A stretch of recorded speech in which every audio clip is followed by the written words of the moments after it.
Sustainable Development, Energy, Science, Technology of St. Lucia to give us the keynote address.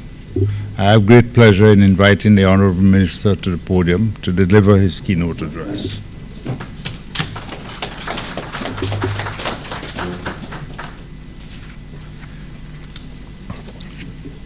Thank you very much, Selby.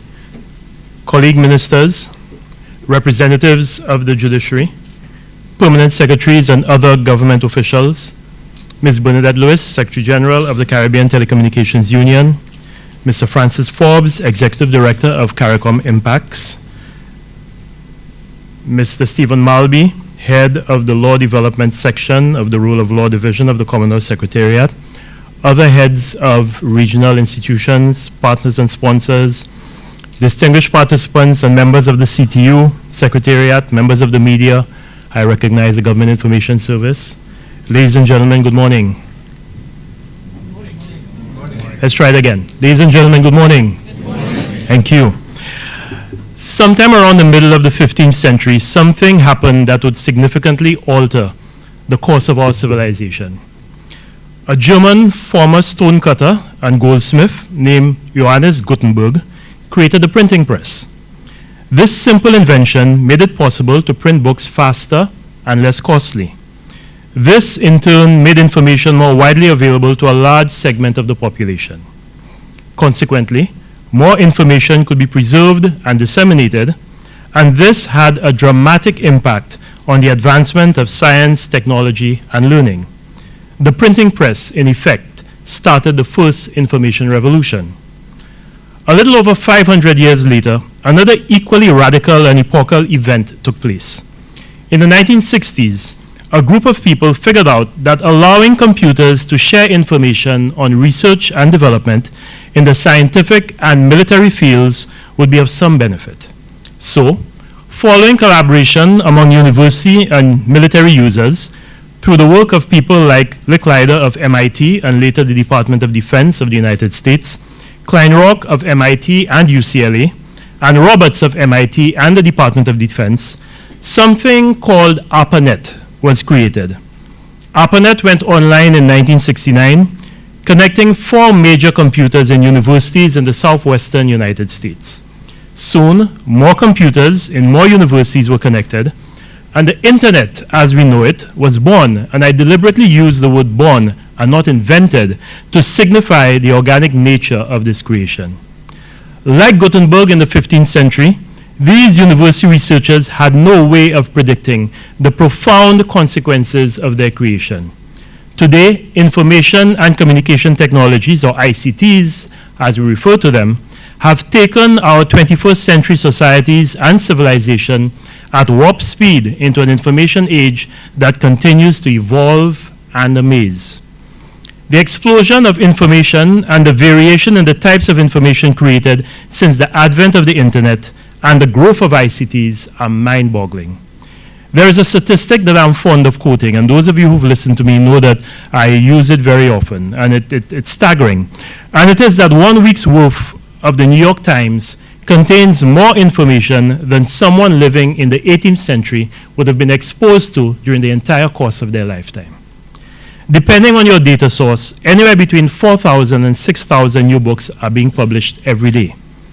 But it is not just traditional forms of information that are growing. Over 100 billion searches are conducted on Google every month. And I think now, in defining the history of our civilization, there are 3 periods that we now need to look at. BC, before Christ, AD, in the year of our Lord, and AG, after Google. 24 hours of YouTube are uploaded every minute, and 350 million photos are uploaded to Facebook every day. In fact, Facebook, the medium on which so many of us love to broadcast every life event in words and pictures, currently has over 1.55 billion active users. The first time I did a presentation that looked at the impact of social media was sometime in 2008, and then Facebook had 400 billion users, and the statistic, the analogy was that if Facebook was a country, it would have been the 3rd largest country in the world, behind only China and India. Now, if Facebook were a country, it would actually be the largest most populated country in the world. There are over 1 billion active WhatsApp users, leading to over 600 million photos and 64 billion messages being exchanged daily. Lagging somewhat behind, particularly in the Caribbean, is Twitter. There are 289 million active Twitter users, and 58 million tweets are sent out every day. I read somewhere that more unique data was created last year than in the previous 5,000 years of our planet. I was astounded to know that we actually kept records going that far back. As good as he was with his analysis of the impact of the information age with his books, The Third Wave, Future Shock, and Power Shift, not even Alvin Toffler could have predicted the sheer volume of information that would be generated in this era and its impact on our lives. This staggering volume of information and the proliferation of devices and media through which information may be shared have led to a genuine revolution in the way political, economic, social, and cultural exchanges take place on our planet.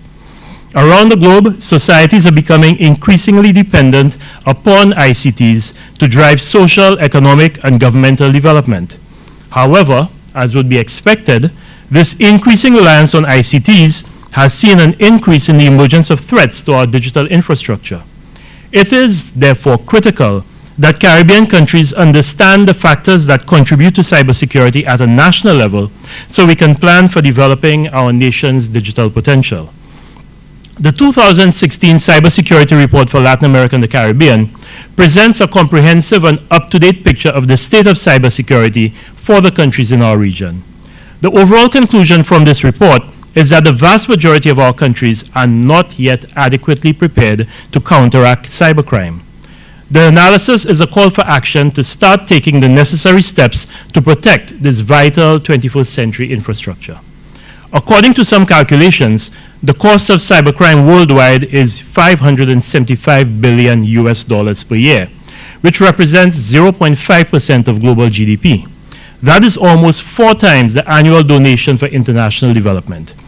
In our region, in Latin America and the Caribbean, we face a cost equivalent to $90 billion a year due to this kind of crime. The Latin American Caribbean region is the 4th largest mobile market in the world.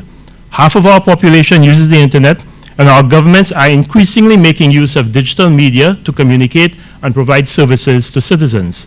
However, we fall short in prevention and mitigation of criminal or malicious activity risks in cyberspace. The analysis of 49 indicators shows that several countries in our region are vulnerable to potentially devastating cyber attacks. 4 out of 5 countries do not have cybersecurity strategies or critical infrastructure protection plans. 2 out of 3 do not use command centers and cybersecurity control. The vast majority of our prosecutors lack the legal capacity to prosecute cybercrime actions. So, if we are to make the most of the so-called 4th industrial revolution, we need to create not only a modern and robust digital infrastructure, but also a secure one. Protecting our citizens from cybercrime is not merely an option. It is a key element for our development.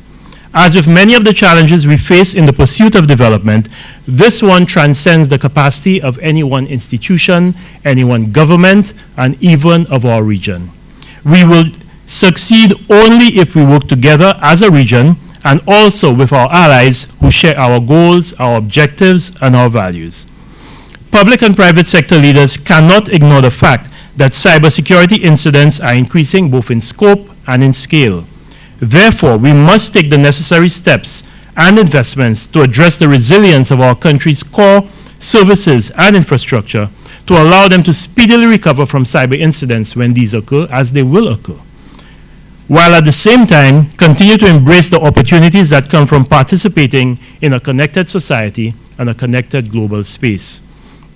Adopting a national cybersecurity strategy is arguably one of the most important elements of our commitment to securing our cyber infrastructure and the services and ICT business environment upon which our digital future and economic well-being depend.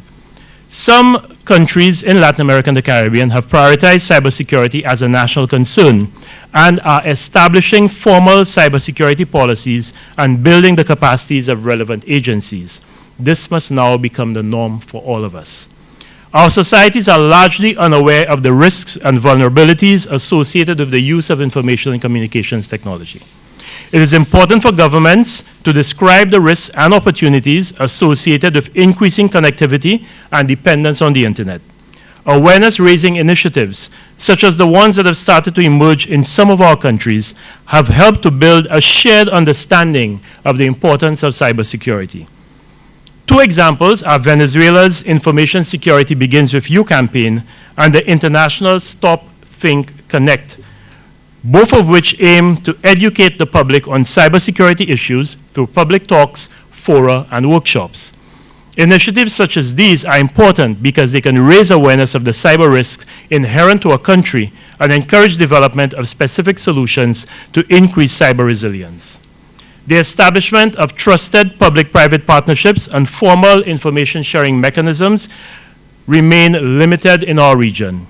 Many national authorities maintain open and active lines of communication and collaboration with critical sectors and key enterprises, and they recognize the importance of sharing timely and actionable intelligence. However, mistrust among stakeholders has diminished collaboration. Moreover, the absence of recognized clearinghouses or brokers of authoritative information still hampers the ability of most of our countries to establish formal information sharing mechanisms. Crisis response or reporting mechanisms are in nascent stages across the region, and there is limited capacity to proactively address cyber threats. About half of the countries in our region have established and operationalized computer security incident response teams or computer emergency response teams.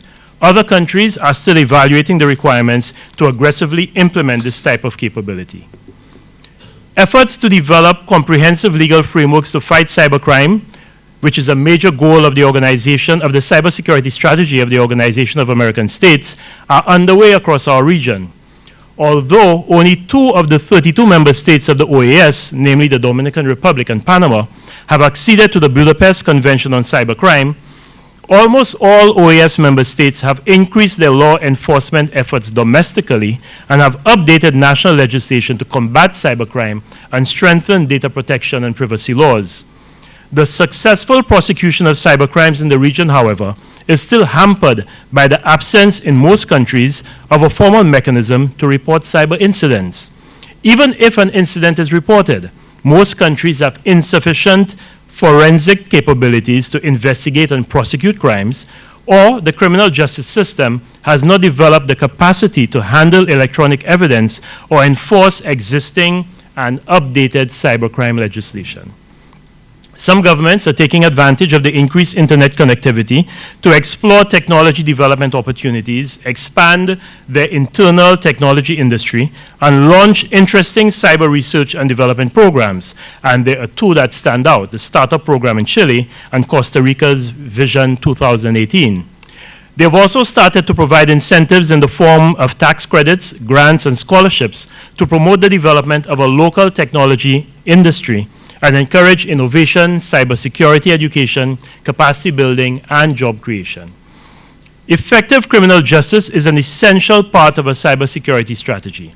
This involves the investigation, prosecution, and adjudication of offenses against and by means of computer systems and data, as well as the securing of electronic evidence in relation to any crime for the purposes of criminal proceedings. The transnational nature of cybercrime, and in particular, of volatile electronic evidence, means that criminal justice cannot be effective without efficient international cooperation. Comprehensive legislation covering both substantive law and procedural law is the foundation of an effective criminal justice response. This legislation needs to meet a number of requirements. First of all, it must be sufficiently technologically neutral to cater for the constant evolution of technology and cybercrime, or it risks being obsolete by the time it enters into force.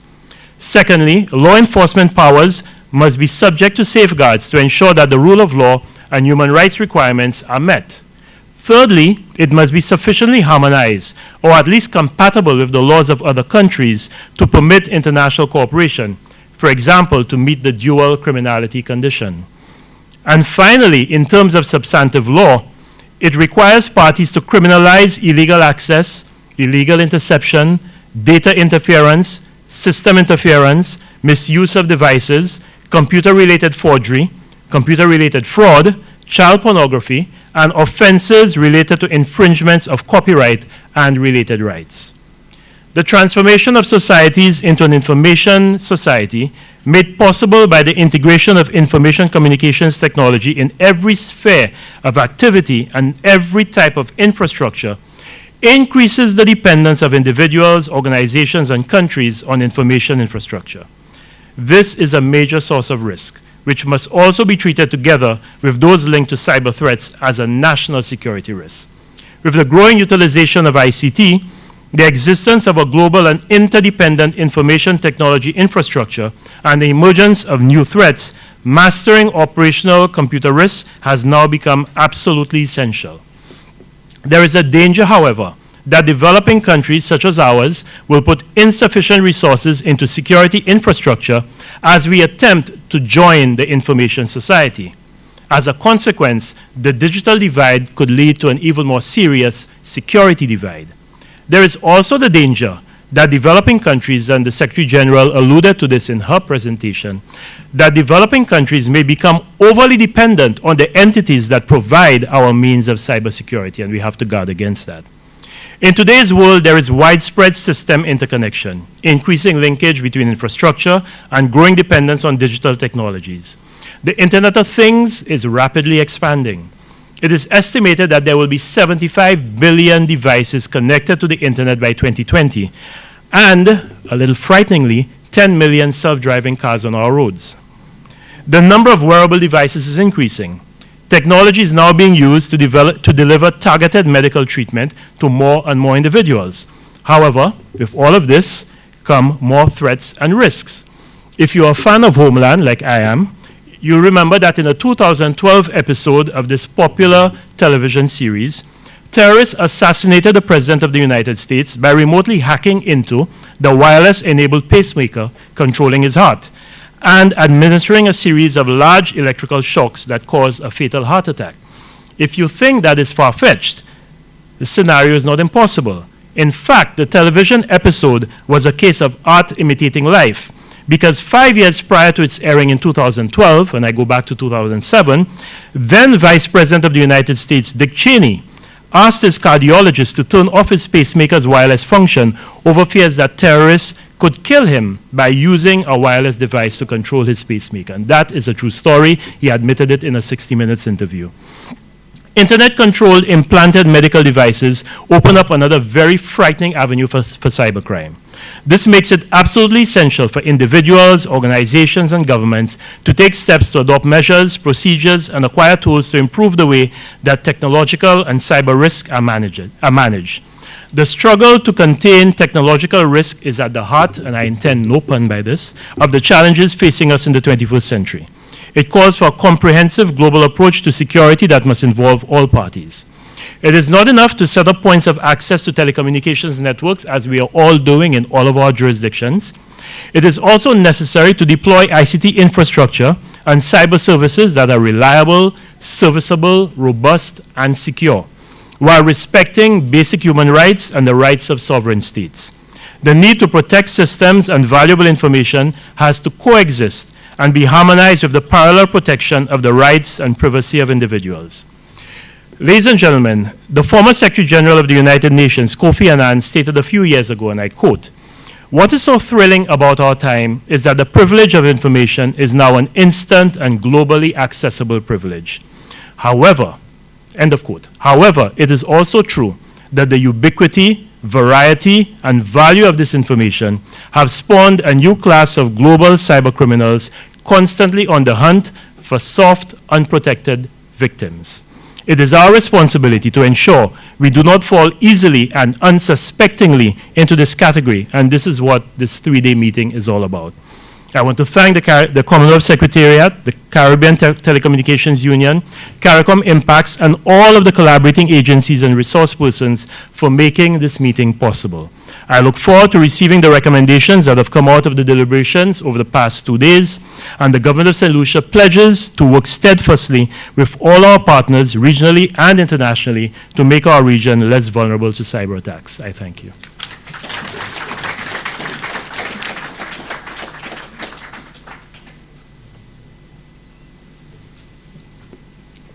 Thank you, Honorable Minister, for that very wide-ranging, comprehensive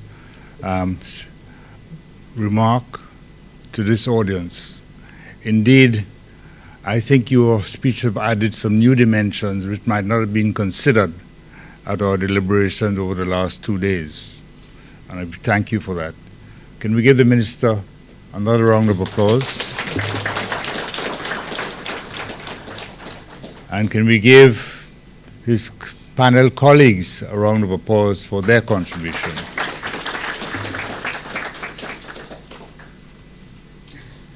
And at this stage, we are 5 minutes ahead of schedule. There's one change in the agenda.